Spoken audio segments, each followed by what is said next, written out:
The broadcast is now starting. All attendees are in listen-only mode. Welcome to today's Platinum webinar with your guest host, Jim Buttrell.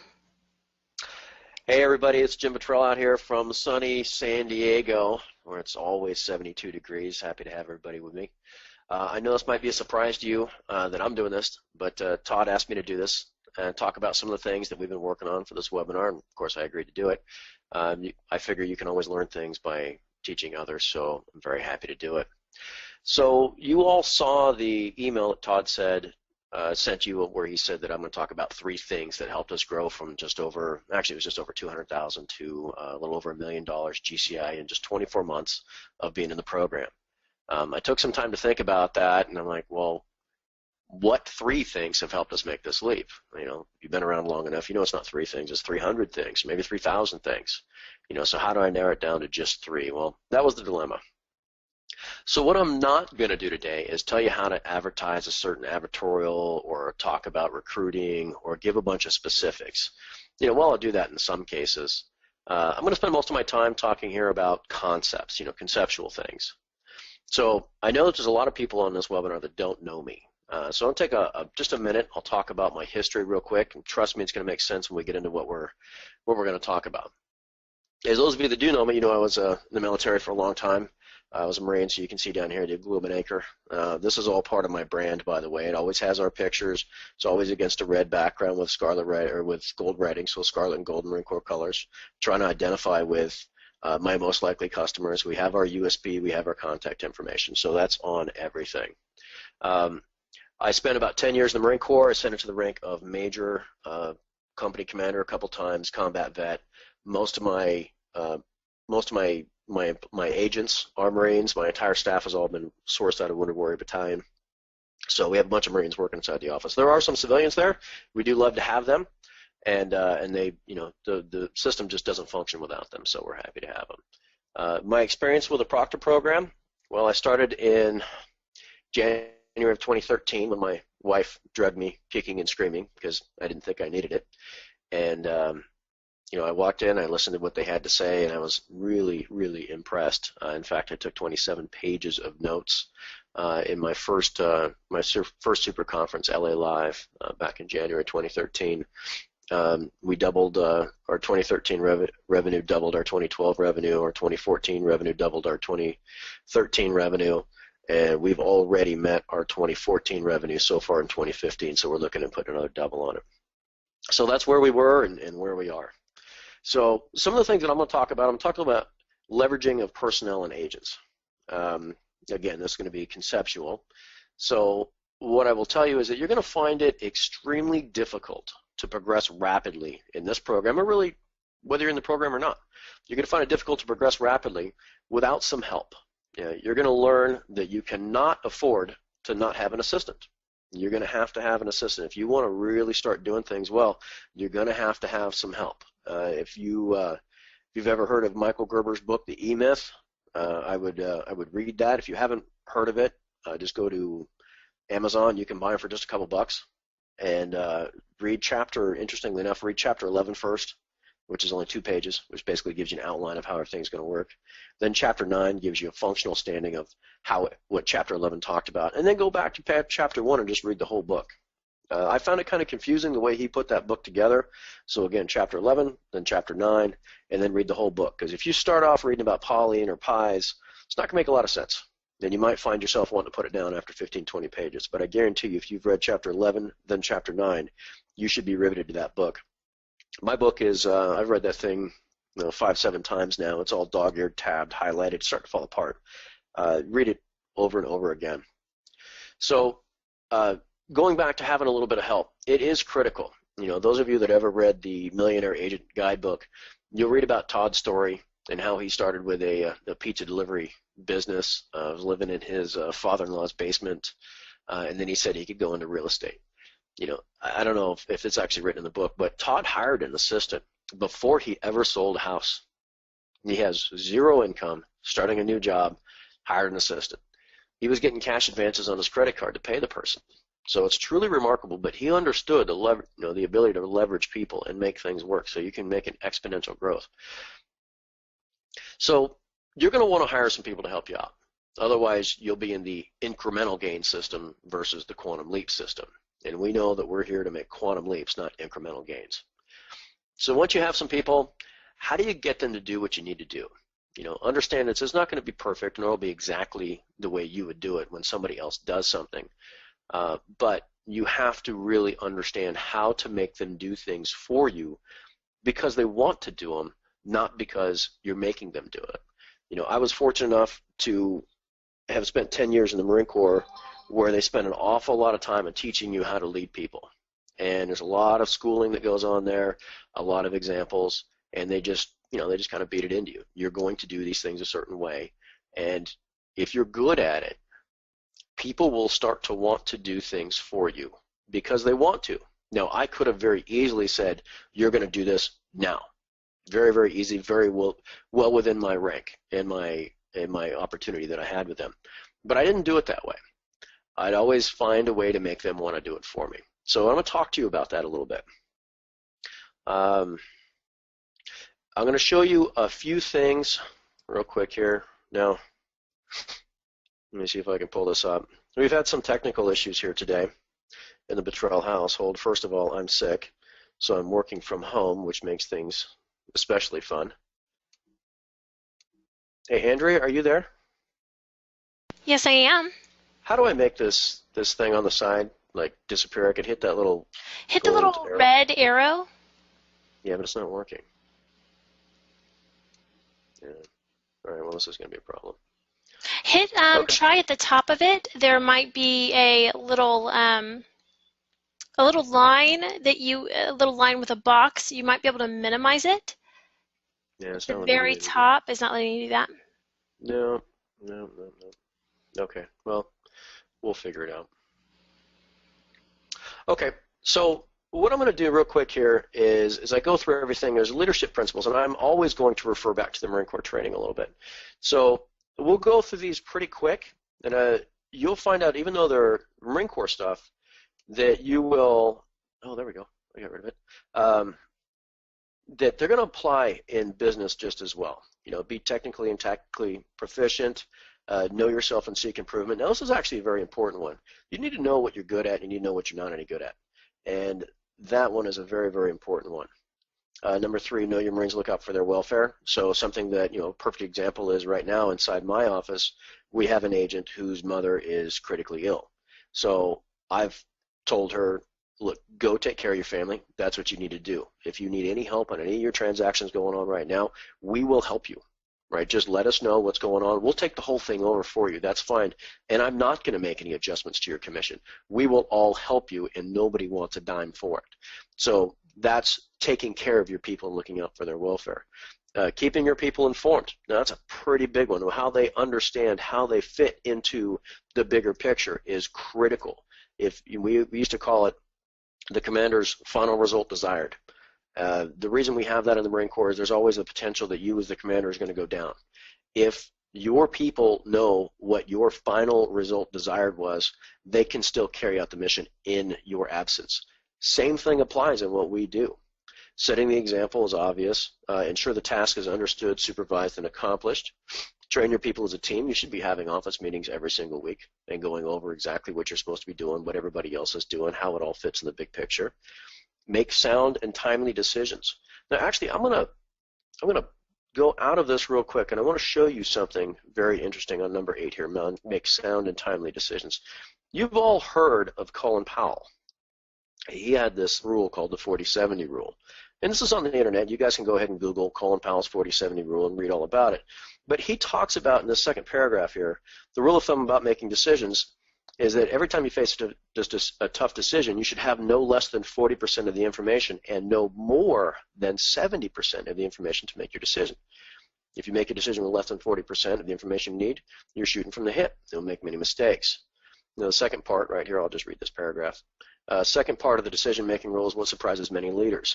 They often think that they need more than 70% of the information before they can make a decision. However, if you get more than 70% of the information you need to make the decision, then the opportunity has usually passed and someone else has beaten you to the punch. That is very, very important for you to understand that. You will never get 100% of the information. You'll never get 90% of the information. You're going to have to act, and it's not going to be perfect. And I'll talk about that in a little bit when we talk about something called the OODA loop. All right, number 9, develop a sense of responsibility. All right, and I'm going to talk a little bit about that when I go into what I call my purple box story. And I'll tell you guys about that in a few minutes. Employ your unit in accordance with its capabilities, and then seek responsibility and take responsibility for your actions. One of the things that's always been taught to us is you as the commander, or you as the leader, or as the owner, or as the broker, or as the team leader, you are responsible for everything that happens and everything that fails to happen. You are the person. Now, when something good happens, it's always good for you to pass along the credit. When somebody says, hey, you guys did a great job, but you know that it was Susie, you need to tell them, yeah, it was a really great job. Susie the one who deserves all the credit. She did this, this, and this. That will make Susie feel very good, and Susie will continue to work very hard for you. Let me go to my, what I joke and refer to as my purple box story. Now, again, I was a Marine for a long time, and we would often take over command of units, and I was always getting new people. And anytime I take over command, I'd have to explain to them how I like to do things. So let me pull up this graphic here real quick of a purple box. So this is not exactly the purple box that I designed, but I just found that on Google Images. So anytime I would take over a new command, I would have to stand in front of them, and it would be, you know, anywhere from 50 to, well, heck, it was 1,800 people at one point in time. And I would stand in front of them, and I'd say, okay, this is the way I do things. So when I give you instructions, I'm going to use what we jokingly refer to as the three Ds of leadership. You decide, you delegate, and you disappear. All right, so this is the way things are going to happen, and you're going to hear this. I've given this speech 100 times. I say, okay, so when I want to give you a task, let's say I want a box. I want a purple box. I want it to be 3 feet tall, 2 feet wide, and 2 feet deep. I want it to have a flip-top lid. I want it to have a drawer in front with a wavy stainless steel handle. I want it put in the parking lot in this first position Friday morning at 07, which means 7 a.m. Do you have any questions? And if they had questions, they'd had an opportunity to ask them. If they didn't have any questions, they'd say, no, sir. And I'd say, very well. And I'd walk away. Now, I'm not going to come back and talk to them about this box at all. But what will happen is at 6:50 on Friday morning, I will walk into that parking lot, into that first space, and what I expect is a box. I expect it to be painted purple. I expect it to be 3 feet tall, 2 feet deep, 2 feet wide with a flip top, a drawer with a wavy stainless steel handle. The important part here is that I have not micromanaged them. I have not told them exactly how to do things. I let them figure it out because that lets them take a task as if it's their own. They need to understand what I want in the end, which is called our final result desired. And I talked about that a little bit. Right. When somebody is in charge of something, they take possession of it, and they tend to do a little bit better with it. So that's why we did things like that.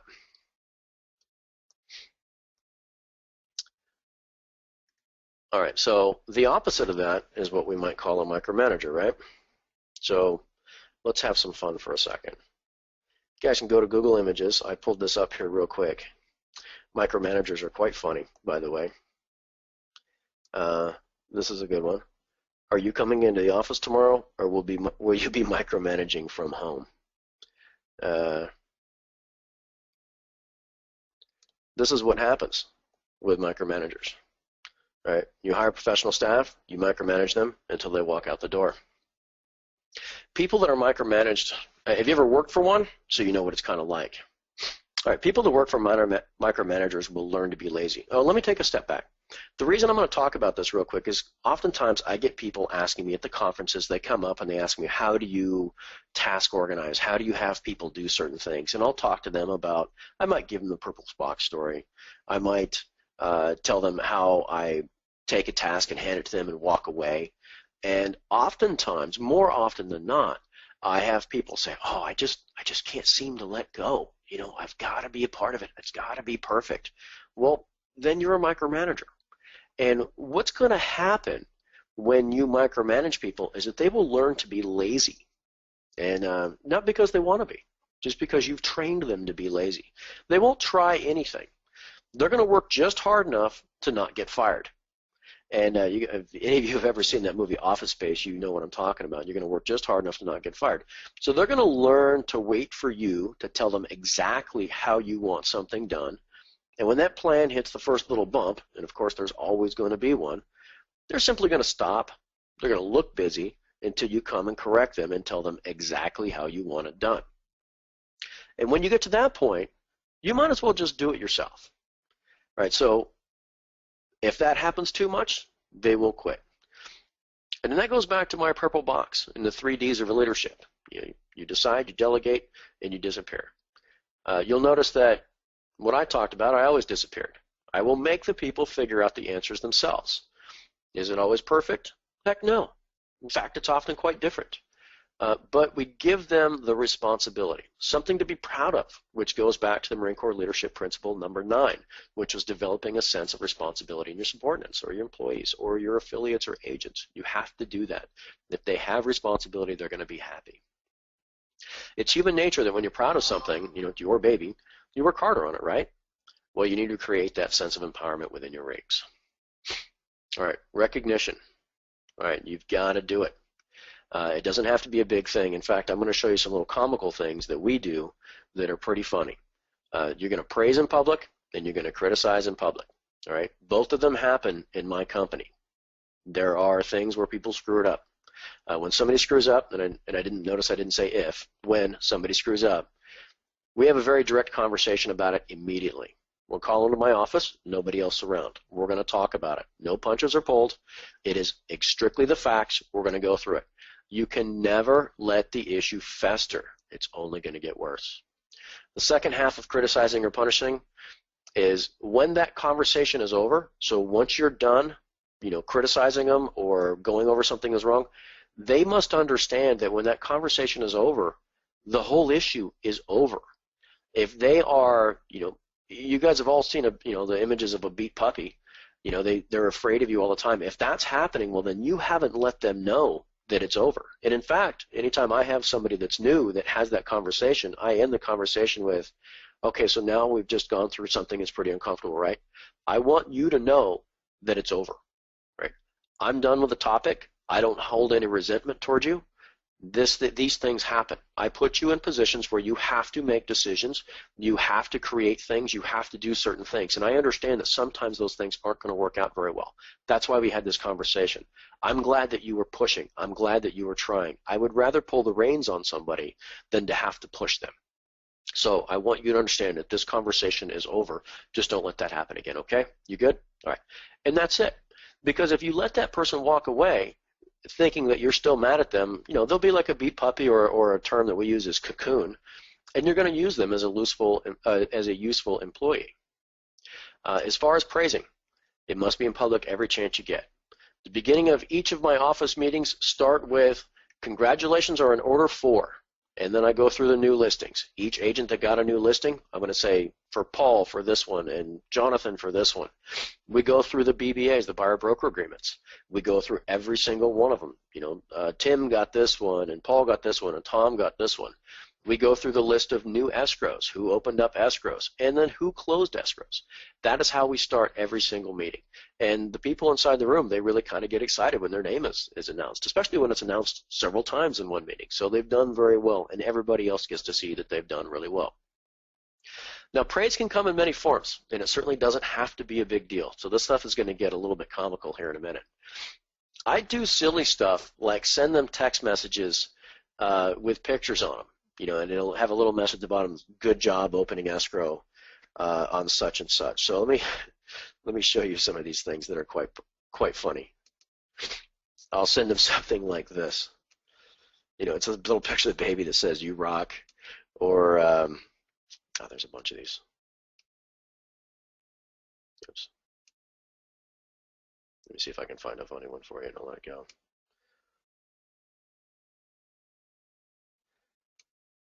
This little baby with a success. That's a good one. And we have a whole bunch of them. And there's different ways of saying you're awesome or something like that. And they all come from me with a little message. And there are some, when we close escrows, usually they'll have something to do with money. If you go to Google Images, you'll find some really funny ones about making it rain, which I can't show you guys. But those are funny. They'll be both kind of off-color, probably inappropriate ones that I'll send to certain people. And then, of course, we'll keep the cute, appropriate ones to the people that probably deserve that stuff. And it's kind of funny when we send something like this. You think that'd be interesting to send something like that to a big badass Marine. But if you forget to do one, they will certainly let you know. And the reason I'm doing it is I just want them to know that the boss is watching and the boss appreciates what they did. That'll make them want to do more. Another thing that we do is stupid little stickers that we put on their checks. My wife is the one who did this the very first time. She put a gold star in somebody's check that that she put that we handed to somebody. And she went through this little book of stickers, and I don't know why she had them or something like that, probably for our daughter, but she thought it was cute. And then we ran out of stickers. And I do remember one particular, big combat veteran Marine who was getting his check one day, and he looks at it and goes, "Hey, where's the smiley face sticker or the gold star?" And I laughed at that and said, like, that's a check for $9,000. But you're not worried about the $9,000 check. You want the little gold star, the little sticky happy face. So I laughed at that and I realized that, hey, these are the little things that make them happy. So why wouldn't we do it? So very simple things. Remember, it's always about recognition. Make sure your people are happy. So now I'm going to talk about something a little bit different. I'm going to talk about our decision-making processes. This is called an OODA loop. It was created by an Air Force Colonel, John Boyd, during the Korean War. It's a decision-making loop. It's not a tree. It's a loop that symbolizes how we make decisions and emphasize that it's never done. The reason I bring this up to you is that we need to understand that no matter what it is that you're doing, you are never done. You must constantly observe, obtain information, which is orient, decide, and act on whatever you do. Then do it again, and do it again, and do it again. So the reason I bring it up is that I had one of my agents ask me not that long ago, as we were modifying our handoff procedures from the inside sales agent making appointments, handing off to the agents. He would say, why are we changing this again? So, okay, well, going back to some of the leadership principles that we talked about, they need to understand why it is we're doing things. That was principle number 4, keep your Marines informed. So what I did is I just Google imaged the OODA loop. So let me walk you through it real quick. So this is observe. Now think of it from a fighter pilot standpoint. He would observe a situation. Maybe he's entering into combat. Maybe there's enemy MiGs out there. So he observes his forces. He observes the other side. So then he orients himself in a position where he can gain all the information he possibly can. He decides what he's going to do, and then he acts. And as soon as he acts, he knows that the battlefield has changed, so he's now backing to observing. Then he orients, then he decides, then he acts. Well, if you think about what it is that we do, let's say you want to create an ad campaign. You're going to observe what you need to do. You're going to orient, and in our case, it's probably more like obtain information.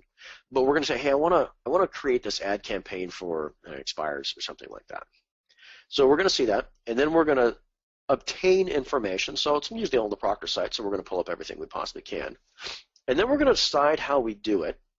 We're going to put it together, and then we're going to act, and we're going to publish it. And then what do? We observe the results. Maybe the results were really good, but they could be better. Or maybe it just didn't work very well. And so then what we're going to do is we're going to obtain more information. Maybe we'll have a conversation with our coach. Maybe we'll have a conversation with Todd or something like that. And then we're going to figure out maybe what the errors of our ways were. We're going to decide how we're going to fix it. And then we're going to act, and we're going to publish it again. And then what do? We go back to observing the results. And that applies to everything that we do as to why we're constantly changing things. If we are team leaders, if we're business owners, if we're brokers, this can never stop. We must always be doing this. And it's also important, I pull up in my meeting, it's also important that my people understand why we're doing some things, because when they're told to do a handoff or something like this one way, and then 2 weeks later I tell them to adjust it a little bit, and then 2 weeks after that we make another adjustment, if you don't explain to them why you're doing things like that, they're going to think you're schizophrenic. and it's important that they don't think that you're schizophrenic.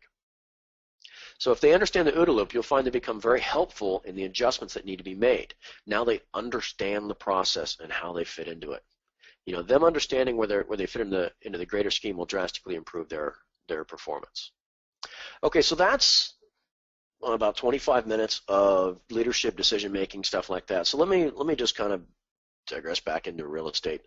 Some of the Todd talked about some things that would have really benefited us, that have worked really well for us.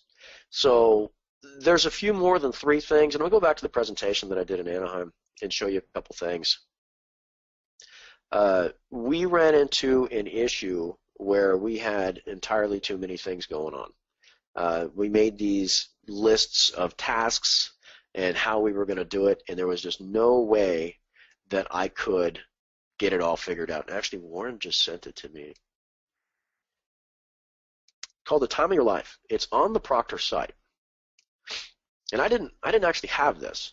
But what you do is you put down what your activity was, and he has a few more columns than I did in time. Mine was actually a little bit different, but this is one that's available on the site. Let me show you what mine actually looked like. That is, of course, if I can find it. We've had a lot of technical issues this morning. Me being sick, trying to work from home. I'm trying to do this off of a Mac, and I'm not a Mac guy. I don't know what to do with that thing.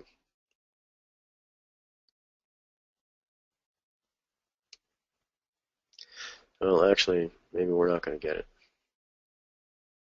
because it's hidden behind this thing here that I can't seem to get to go away. So, okay. Now we've got some issues.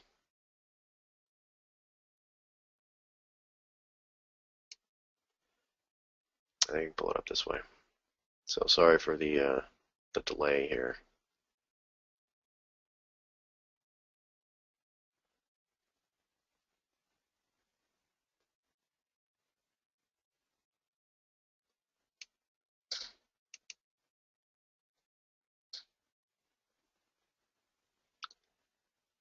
So I didn't think we'd have this delay.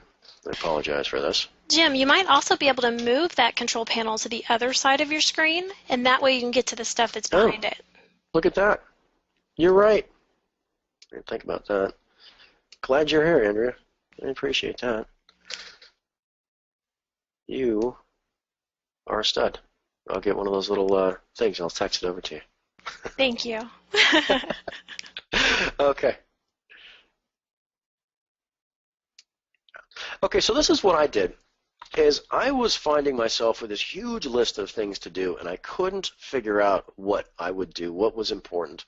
And I was finding that I was doing the not so important things and not doing the really important things. So not knowing that there was a thing on the Proctor website called Time of Your Life, I went ahead and just pulled out a legal tab. And this is actually just a quick picture of the legal tab, and I know you can't read it. But as time was going along, I would just write down periodically in my day what it was that I was doing. And then you can see the little tick marks right here. Every time I'd go back and do the same thing, I'd put another tick mark. So I could see where I was actually spending a lot of my time. And then I did this for a couple days. And then I went back and put a $1 per hour assignment of what I could hire somebody to do each one of those jobs for. So it could be checking email. Well, I still haven't quite figured out how to get somebody to check my email for me and tell me what's important. But it could be stuffing envelopes, or it could be talking to an agent negotiating a contract, or recruiting, or one of the many, many things that we do as real estate agents and brokers.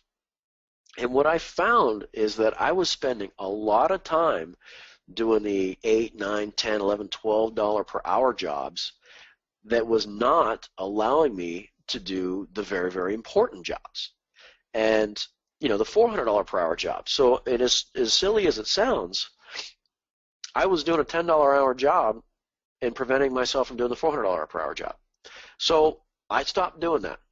So now I don't do things like stuff envelopes and design, marketing, and sift through certain types of buyers and seller leads and stuff like that. We have people that do those things to allow me to focus on running the organization. So what I do is I develop the systems and I handle the problems. That's what I do in my company. I work on systems and I fix problems. That's what I do. All of the showing houses to buyers and meeting photographers to take pictures and putting lock boxes on and signs and stuff like that. I don't do any of that stuff anymore because those are all jobs that I can physically have somebody else to do. I haven't quite figured out how to get somebody to handle problems yet, but some of the guys that have been around a lot longer than I have, they have figured that out. And that's why I pick up the phone and call them and say, hey, how'd you fix this problem? This is what I'm running into. So that's an invaluable thing. The other thing that I did is I created checklists. And again, this is from the presentation that I got. I know it's really small, but I just created an Excel spreadsheet. I wrote down all the tasks, and I put who's in charge of doing it, which is right here. I gave them a priority, a 10 through well, it's supposed to be 10 through 1, but if it's a 1 priority, it probably didn't make the list at all. I write out what the topic is, and then if there's a complete by date, we'll put that on there. And so it's on a shared drive, so we use Google Drive, and everybody has access to this. So if they find themselves in a few minutes in the day, all they have to do is, like, for example, here's Chelsea's. Chelsea finds herself in a few minutes a day. She goes to Google Drive. She pulls it up. Here are task things for her. Now, she may only have 15 minutes, so ideally she'd start at the top on the 10 priority and work her way down, but some of these things are big tasks. They're going to take half a day or a whole day or maybe several days. She's only got 15 minutes. So she starts at the top and starts reading down. Nope, can't do that one in 15 minutes, can't do that one in 15 minutes, can't do that one in 15 minutes. Hey, you know what? I can do this one in 15 minutes. And then she bangs it out. It's the same thing that I do, and same thing that Chris does, and Chelsea, and all the people in the staff, and some of the agents have tasks as well. So that's, again, leveraging people and processes for an overall profit to make things a little bit better. So those are important things that we do. Now, I will get a little bit specific in what we're going to talk about next, and this has been a big game changer for us. Let me pull up my email here in a second. Zillow, Trulia, Realtor.com. You guys will find things that will be beneficial to you. Things, some of them will work out, some of them won't. Zillow is working out really good for us. Trulia used to work out really good for us, but if you've noticed, they recently just leveled the playing field by taking out the reviews and the past sales and things like that. And I think what they're trying to do is make it a little bit easier for what I call the lesser agents, maybe the new agents, something like that. I was pretty heated. I had a pretty good conversation with the regional manager saying, you know what, I don't want a level playing field. I bust my butt to be better than everybody else, to have a profile better than everybody else, and I expect to get better results than everybody else because I can manage these people. I have the systems in place to manage 400, 500 leads per month. I can make that work, and I don't appreciate you guys taking all my tools away. So I'm not a big fan of Trulia right now. Maybe they'll fix it back soon. We had tremendous success with them beginning of the year, and that's dropped off, dramatically. But Zillow, we're still crushing it with Zillow. So, people, this is not Vegas. You can't say build it and they will come. I get people calling and emailing me all the time asking, hey, should I get a profile on Zillow or Trulia? And I tell them, only if you're willing to do it right. So I also get calls and emails from people saying that they paid a bunch of money into Zillow Trulia and abandoned it because it wasn't working. So what I always do at that point in time is said, okay, well, let's look at your profile. Did you give people a compelling reason to call you, or are you just one of the masses? Because if you're just one of the masses, if you're not different, if you're not doing something special, you're not going to get anything from it, and you're wasting your money. So let's look at my whole profile here. You can see that I have 109 5-star reviews. Now on Zillow, everything is about 5-star reviews. Don't let anybody give you a 4-star review. So what I do is, I'll click on this request a review. I'll send it to a client and say, hey, if you would, please give, let Zillow know what your experience was. However, before you do that, please look at the other email I just sent you. The other email that I just sent them was the review. I wrote it for them. And what I'll say is something kind of benign that says, hey, I was just starting to put together a skeleton or a template for you to kind of make things easier, but as I was writing it, just kind of morphed into a full review, a full testimonial. So, if you just want to cut and paste it, if you agree with what this says and you just want to cut it and paste it and make it easier for yourself, please do so. That's fine. Or if you want to change it, that's okay. If you want to scratch it and start from scratch, that's okay too. But please understand that 5-star reviews from Zillow is what makes Zillow effective, and it's very important that we get 5-star reviews. And what I've done is throughout this paragraph, I've used the words 5-star reviews a couple times, which is, kind of using not quite subliminal, but more overt indication that I want a 5-star review. So try and find other people that have 100 plus reviews, and every one of them is 5-star. Mine are, but one, it's because I write the review, and I don't do the 1 or 2 sentences that says, hey, Jim did a great job, kept us informed, closed on time, period. Because that's what most reviews are. Ours are long. It took me a long time to write these reviews. It's a lot of effort that goes in. I mean, it's a monumental amount of effort to go into this. But when you have those high reviews, you're going to start beating other people. So, for example, this is just before I jumped on this, I pulled up, these are listings in my area, Tempura Court and Oceanside. That's where we do most of our business. So these are the people that I'm competing against. Paige White, and if any of those people are on this call, I apologize, but you need to get better. I mean, if you need some help on it, give me a call. All right, so Paige White, no reviews, 2 recent sales. Abigail Preston, 4 sales, 1 review, and it wasn't even 5-star, so a little tick out of that. Lori Rudolph, 1 sale, 3 reviews, and again, not 5-star, a little tick out of it. And Kalinda Smith, 8 sales and 7 reviews. Let's go back to mine. 109 reviews, 74 sales. So if I was to, let's say, hit refresh on this, and we get different people up here, there's a good chance that I'll pop up on one of these. Oh, there we are. Okay. So now we have new people. So Paige White, again, it came up there. You can see the Betrell team. We have a red background. We're facing our information, by the way. Don't be like Sinead McAllister here and face away from it. That's bad. Out of these people here, O.B. Junkel, he's got 18 sales, 28 reviews. Sinead McAllister, 8 sales, 9 reviews. Paige White, 2 sales, 0 reviews. Or this Betrell team, these guys, with 74 sales and 109 reviews. All of them seem to be 5-star. Who are you going to call? So that's why we've been successful with Zillow, is because we actually say stuff. Our reviews or our profiles actually put down, your home sold guaranteed or I'll buy it. If you don't love the home you buy through me, I'll buy it back. Don't get stuck owning 2 homes. And here's the URLs for each one of them, which, by the way, is a real pain in the butt to do on Zillow. Our referral network, our Betrell team supports Wounded Warrior Homes. Boom, referralsforourwounded.com.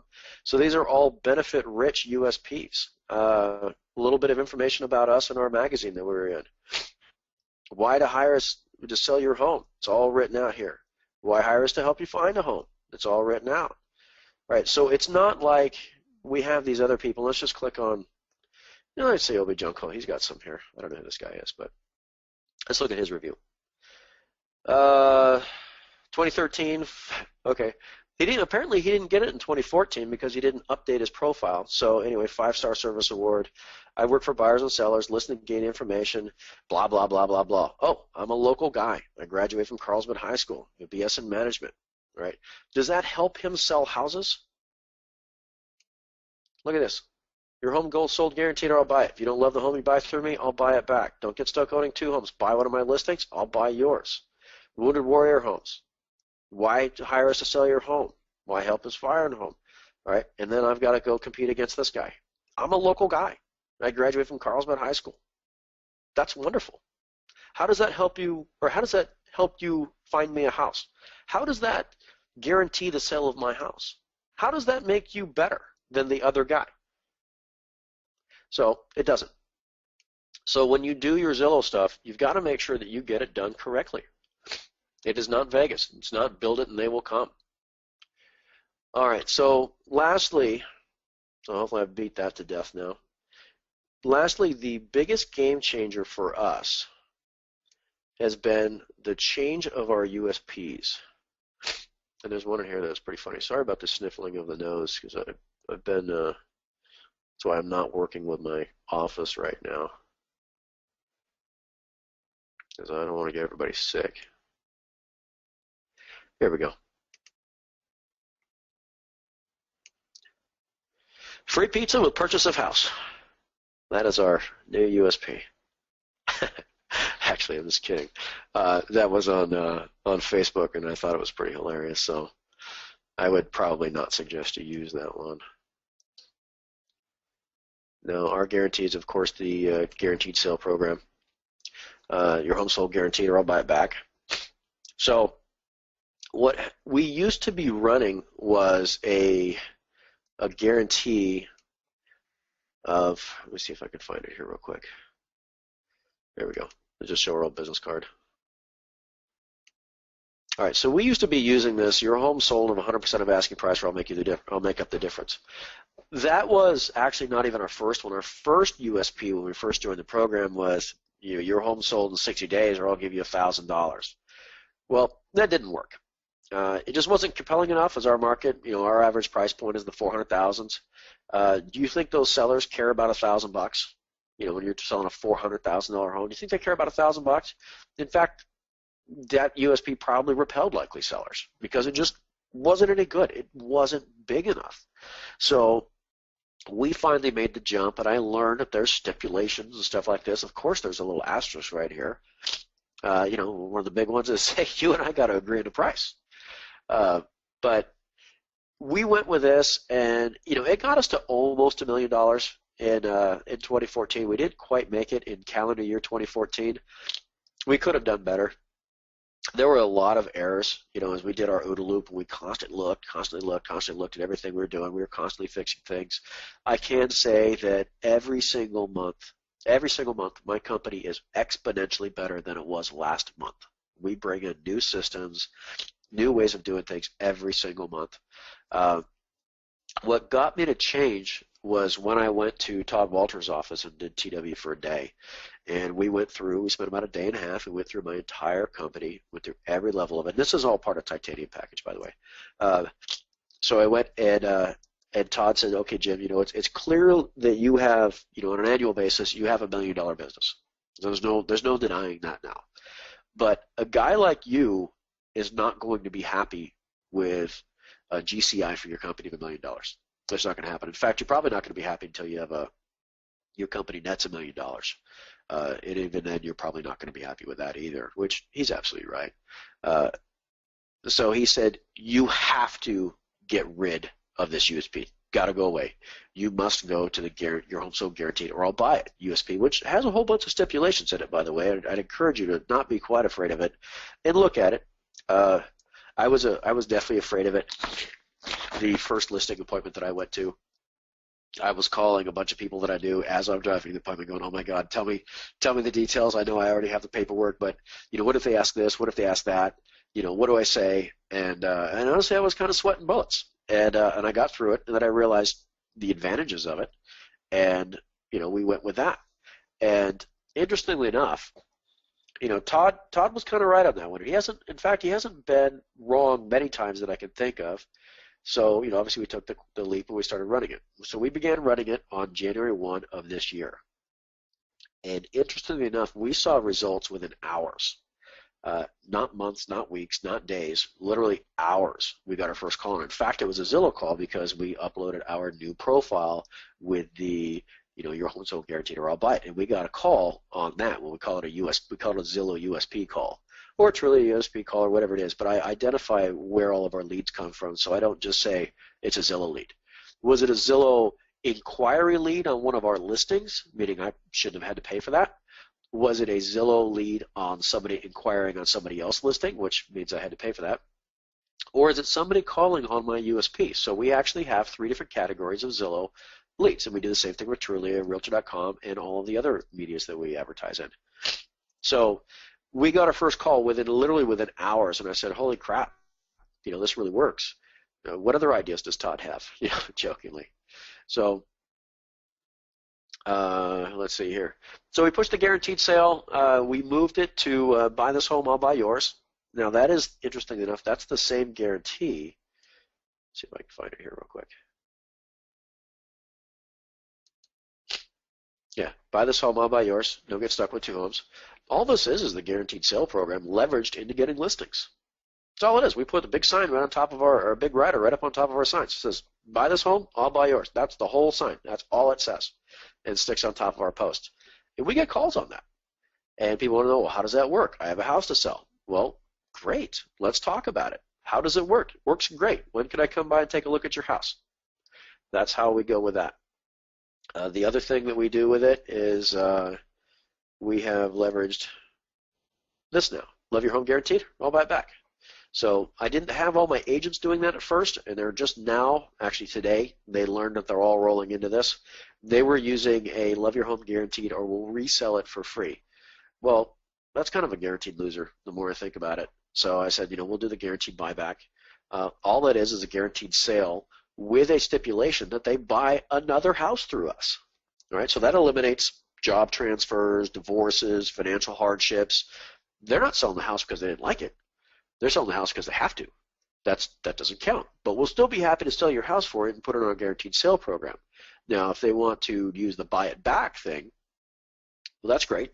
We'll go ahead and we'll list your house under the guaranteed sale program, and you have to buy a house through us. So we've just quickly leveraged something into two sales, not just one. So as I've learned to use these USPs, they're phenomenal for listings. So, it's helpful. And just to use a measuring stick, is last year we sold 71 homes. Again, our price point's $400,000, so we did pretty well with that. Today, as of May 19th, we have either closed or have under contract 79 homes, and that's just in May. So obviously, oh, by the way, they're at a higher fee than they were last year too. So we're going to smash doubling our revenue for the third year in a row, and I really have to, obviously our systems are better, our processes are better, but I have to give an awful lot of credit to this guaranteed sale program because it has been a big factor for us. So that's all I have for right now. If we have a little time, which I think we do, Andrea, does anybody have any questions? We do have a little time. We have several questions and comments typed in the chat box. You can ask an audio question today if you'd like, if you have a working mic or on the telephone, by clicking the hand icon you see on your control panel. We'll go ahead and take Vic McCarrion. He has an audio question. Vic has a question? No. I hope you feel better, Jim. Thank you very much for today's webinar. Happy to do it. I want to ask you a few questions, please. I have. When you say you want to put like $400 an hour your time instead of putting lockbox, where do you invest your time more? I know you said you develop system and you fix problems. Right. Can you be specific on like where? Because I call the leads, and when the lead comes, I don't do the follow up. Is that one of the things you do also? You call the lead when it comes? Well, I have an inside sales staff. So we have now 3 ISAs that will do the initial follow-up. Unless it's something, I'll see the lead. The Proctor system is actually, there would be I believe it's a database manager or a phone screener that gets the leads. If they're a come list me or something like that, they would actually go directly to Craig or Todd or whoever it was, and then they would hand out the agent and actually bypass the ISA. But if it wasn't one of those, it was one of those a little bit harder, going to be a little bit longer, then that screener sent it to the ISA. I haven't matured to the point where I have that yet because we just don't have the volume for me to justify putting somebody in that position yet. We probably, I hope to by the end of the year, but I'm just not there yet. So right now things mostly come into the inside sales agents, but there's still a lot of my personal phone number on a lot of things. So I do get, for example, yesterday alone, I had 4 phone calls come into me. So there are emails or phone calls coming directly to me. I contacted all 4 of those people, and I set 3 appointments for my agents. So that is a big revenue-producing activity, is to be on the phone yourself. Because honestly, they always say this: nobody's going to be as good as you, and it's probably true. Nobody's going to be as good as you. I have a little bit more, quite a bit more experience in my ISA, so I have a little deeper bag of tricks that I can reach into to convert an appointment than he does. That's a big deal. Recruiting is a big deal. I'm still at a point now where I do listings. I'll do the listing contract, so I'll go do the listing presentation, and I'll sign them up, and I'll bring them back, and I'll drop the contract on my listing coordinator's desk. Now, my listing coordinator is now going to pick that up, and he's going to arrange for the signs to put in. He's going to arrange for the photographers. He's going to arrange for the lockbox. He's going to do all of that stuff. I don't do any of that. None of it. I will spend zero time on all that stuff because that is not an income-producing activity for me. So I limit myself to strictly income-producing activities. Doing a listing presentation is an income-producing activity for me. That doesn't take a lot of time. On the other hand, I don't show buyers. I haven't put a buyer in my car in over 2 years because buyers take a lot of time. I don't have a lot of time for buyers. I don't have time to show people houses they're not going to buy. So that doesn't do anything for me. So I have my OSAs. They're the ones that do all that stuff. And they're now starting to do listings too as they get a little better. Now, signing somebody up on a buyer broker agreement is pretty easy compared to signing somebody up on a listing presentation. You know, a listing, I'm trying to get them to stroke out a check for $20,000 or $30,000. On a buyer presentation, we're getting them a bunch of stuff for free. So which one's more difficult? So I've been doing the listings, the presentations, but I'm backing myself out of it. What I like to spend my time on is developing the systems, working on the concepts for advertising, you know, spending time visiting other agents' offices to learn how they do certain things, going out to Todd Walters for a day, going to the, you know, watching the webinars. Handling problems is a big deal. You know, the more business you do, for example, we just opened up our 32nd escrow, so we have 32 escrows running right now. There are problems with 4 or 5 or 6 of them. You know, the agents are coming to me, hey boss, how do I fix this? We've got this issue. You know, the appraisal came in short. What's your idea on this? Well, those are income-producing activities for me. I got to make sure that I teach this agent how to keep this deal together. So those are things that I do and things that I don't do. Does that answer your question?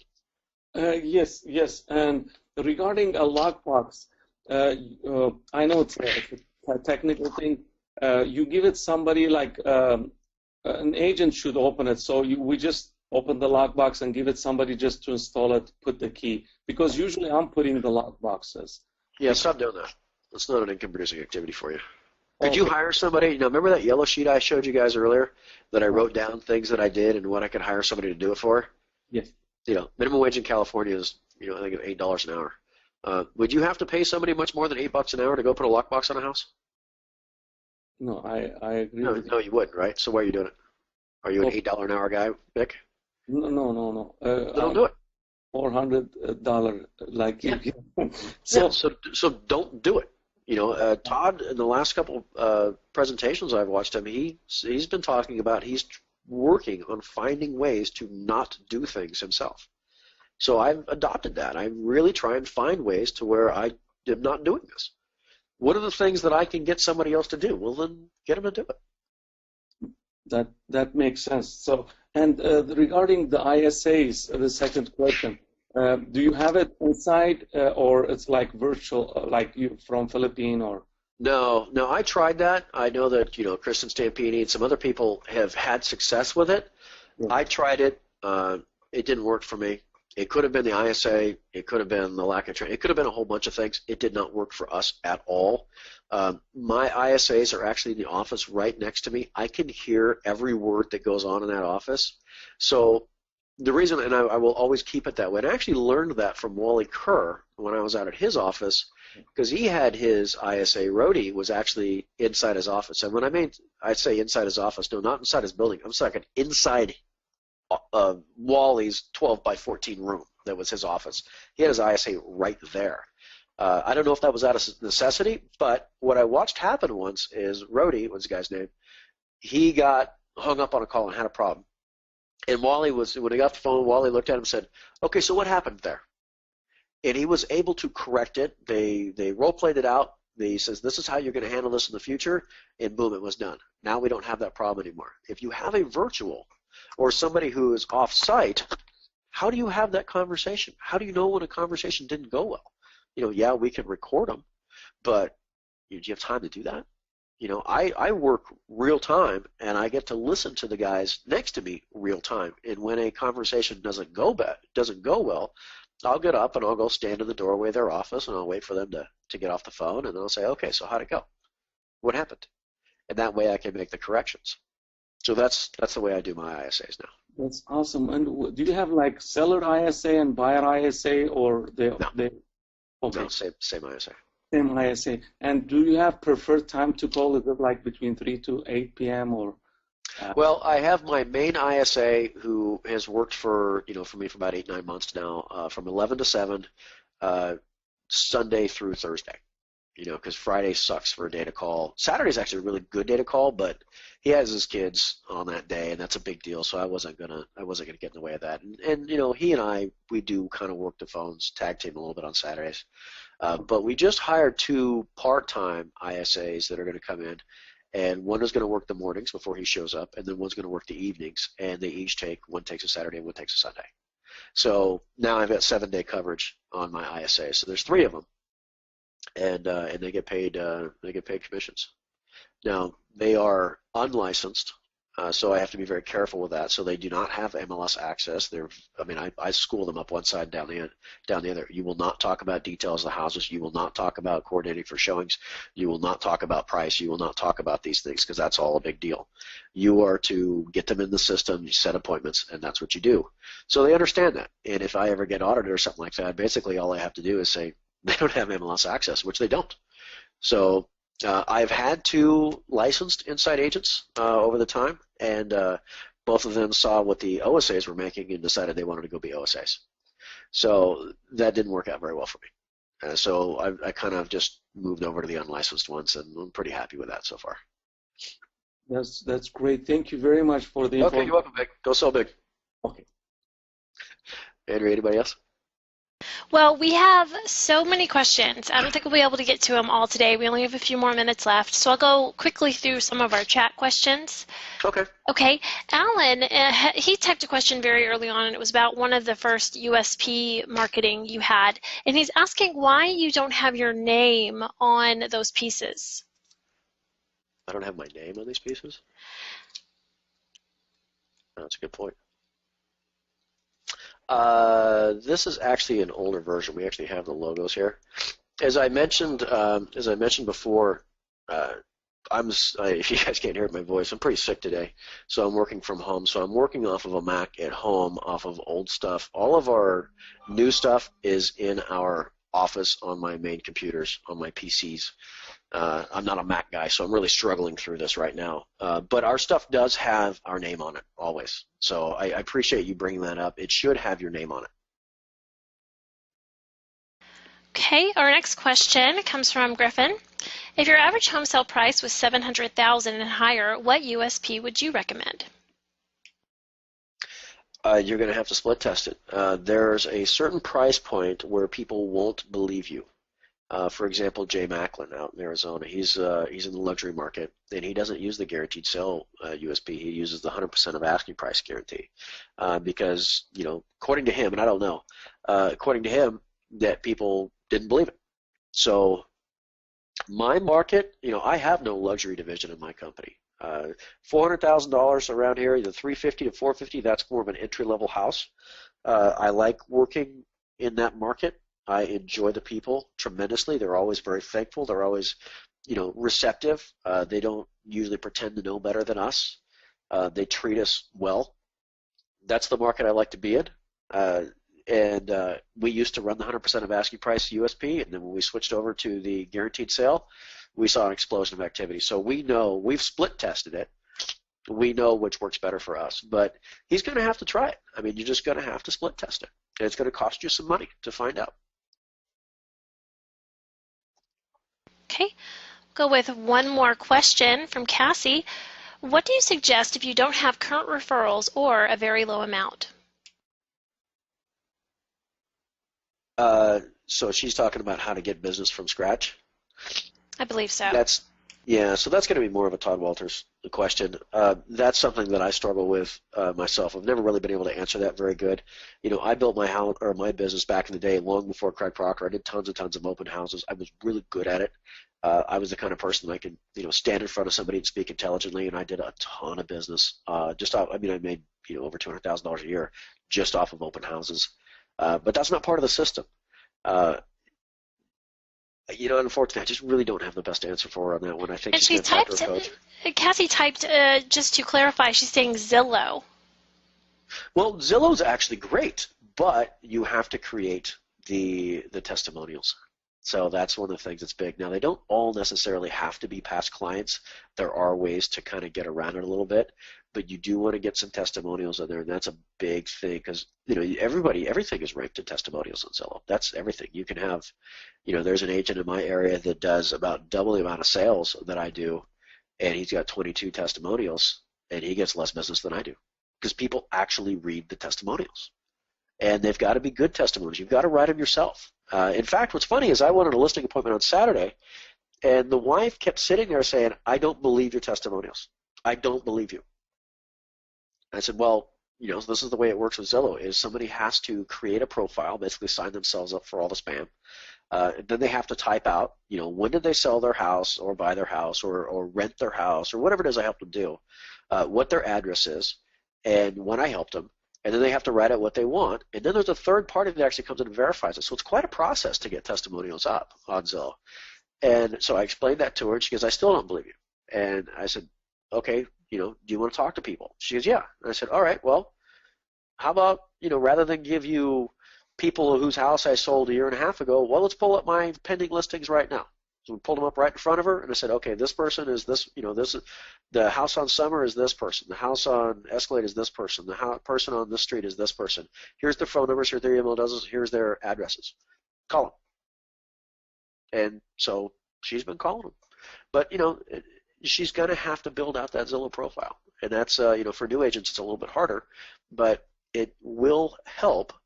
But if you just don't have any past sales, if you don't have any ability to write those testimonials, I would say that maybe your advertising dollars would be spent better using one of the advertorials or something like that that's on the website, because you're just not going to get a big hit out of Zillow. You're not compelling for people to call you until you have that stuff. Okay, well, I believe we are just about out of time, Jim, if you'd like to close it up. Okay, everybody, no, I've nothing else to say. I think I talked for about an hour and 10 minutes or something like that, so I thank you all for being here. And it looks like we kept almost everybody all the way to the end, so I guess it must have been pretty good. So as Todd would say, go sell big. Thank you, Jim. Thank you, everyone, for joining. Have a wonderful afternoon. This webinar will be emailed to everyone within 24 hours.